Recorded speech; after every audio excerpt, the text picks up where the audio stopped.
Bismillahirrahmanirrahim. I am Tahir Dhindsa and you're watching SDTV. Climate change is changing world at a pace which is faster than our imagination. At certain places now it becomes impossible to live, to earn livelihoods. Obviously, not individuals, but communities are migrating. And this migration is causing conflict. Obviously, there is one opportunity and there are more contestants at a place where it is easy to live.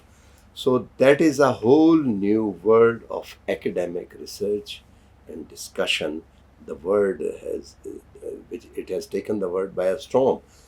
Climate-induced migrations and conflicts have a nexus. We have today with us a PhD scholar who is doing her PhD in economics and governance, but her subject is climate-induced migrations and conflict. Maryum Abbassi, very warm welcome.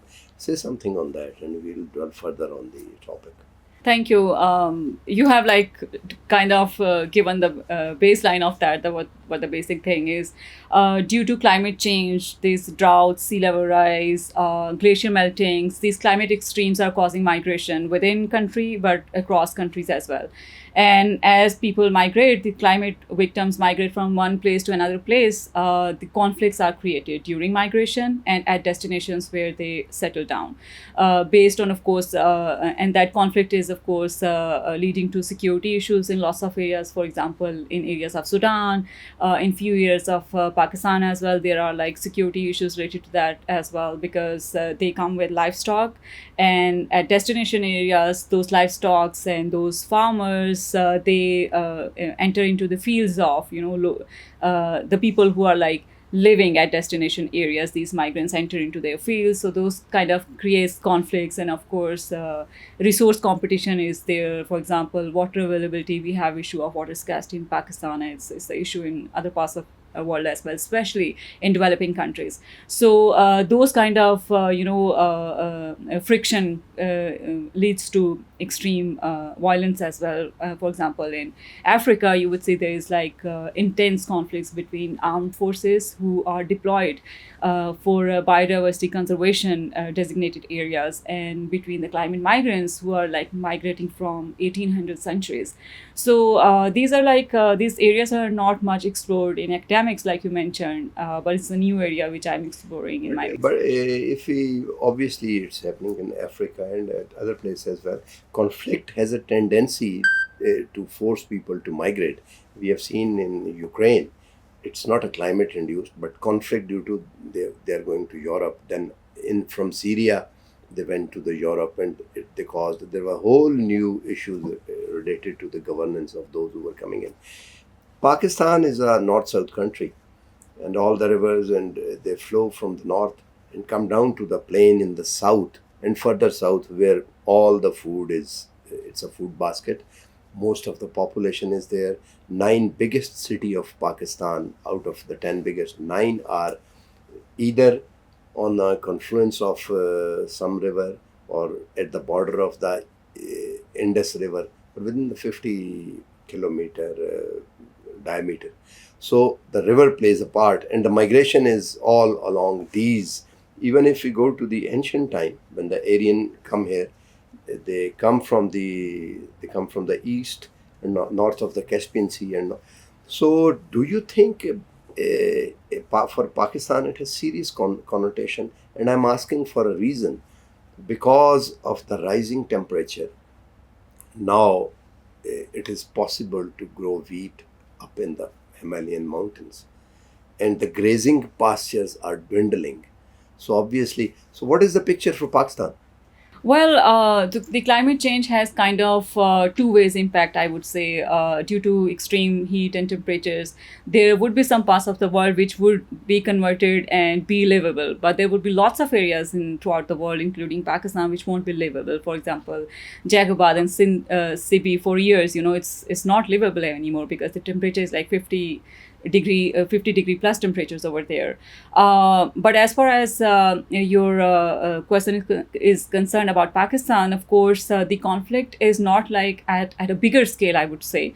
The But scale it which has- it is there in but Pakistan. it has tendency to Of course. scale up. Of course, you see, due to climate change, for example, let's talk about the heat waves. Let's forget about migrants. Just talk about heat waves. Heat waves. There are researches out there which shows that due to heat waves, aggression increases, your health is impacted, and it leads to domestic violence. So that is a small part of like conflict at domestic level. But there are like conflicts among communities too when these people migrate from one place to another place based on resources and based on food and based on agricultural lands. And of course, the intensity is there. Intensity is there, the conflict is there.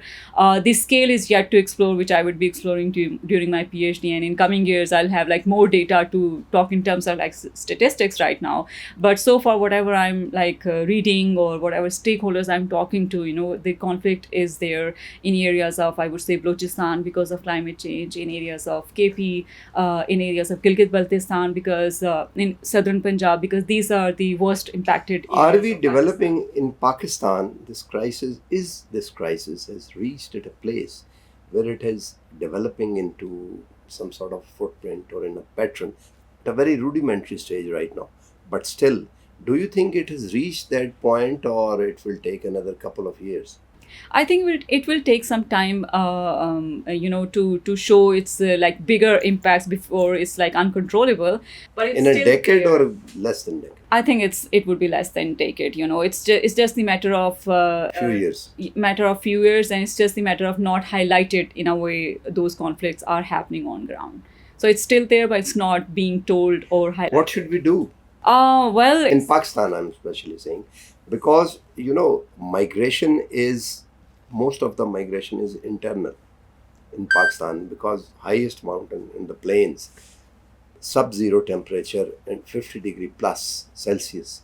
So the violation, if it's a violence, if it's some sort of a conflict, that would be in the geographic boundary. I'm not talking that it's international boundaries, but what Pakistan should do? it's a very long debate that what Pakistan should do, but immediately what Pakistan can do is to learn from the mistakes of developed world and not move towards fossil fuels, of course, move towards renewables, solar energy, and then manage migration. There's like The laws- world is not letting Pakistan to build dams or to go to no renewables. I think I am that person who is like against dams, so Against dam. I'm not pro dams So because then it fossil affects- fuel is the option then. the dams, you can build like mini dams, you can move towards solar energy, there are lots of you can move towards like there are lots No, of but lots of from other- where the water would come? water comes from the rain, and that is impacted due to climate change. Mainly in Pakistan, it comes either from glaciers or rain, and both are impacted due to climate No, in change. Then only Pakistan- Pakistan is not responsible, but the developed world is also But responsible. for Pakistan, I'm talking about the dam. We are damming the dams, but if the temperature is more steam would rise from the Arabian Sea, and when it is a cycle, it would reach mountain area top there. Now there's a climate change, so it is not going to reach there and become snow. Before that, it will come down as a rain, as a precipitate. If you have a dam, you will compensate the loss of glacier. If you have dam, you will stop that flow of that rain to control the flood. But if you don't have a dam there, now if Pakistan doesn't have big dams, 2-3 more dams, it will lose all its water to the Arabian Sea, and it will lose its all development to the flood. You So know, for when- Pakistan, damming the dam maybe as an exception, but do you think it's a wrong policy? It would be a wrong policy. for Pakistan. I believe it's a wrong policy to move towards dams because lots of other countries who are heavily involved in building dams, they have learned from their mistakes, and there are consequences of building larger dams because it displaces communities over there where dams are being built. Those are built at places which are like geographically difficult, and lots of labor and lots of energy is involved in that. Lots of emissions are involved in that. But water And- solution for Pakistan? There are lots of smart solutions available, and I'm sure the water experts would be better to comment on that. And there are lots of best examples from other countries too to conserve water. For example, by involving communities, for example, they can harvest rainwater, they can use for their agricultural purposes. There should be policies on groundwater too, because through tube wells there is like exploitation of water by every farmers, and that needs to be mainstreamed, or that should be questioned, and there should be policy on that. In Pakistan, last question, do you think climate has one of the most major connotation for Pakistan is water? Sorry.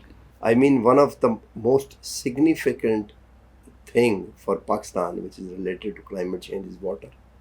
Yeah, it is. In Pakistan. Of course, among other things, water is also, of course. But water comes at the top. Water comes at the top, but I believe there are like lots of governance issue around water too. Sometimes you see there are areas where water is available in general, but it's not available to the citizens to use. For example, water mafia in Karachi is very much active, and it doesn't let citizens to avail whatever water is available.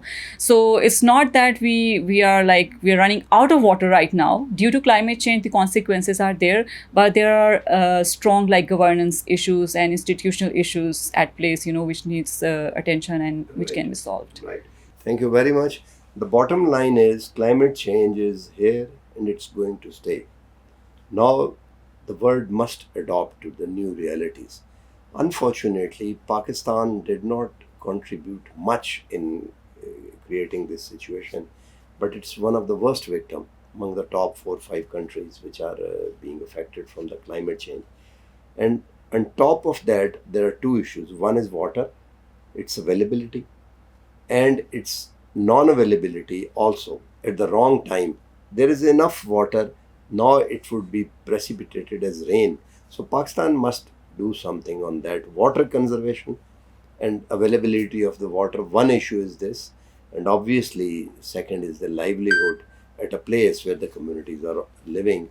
So one should arrange something that they should not be forced to migrate.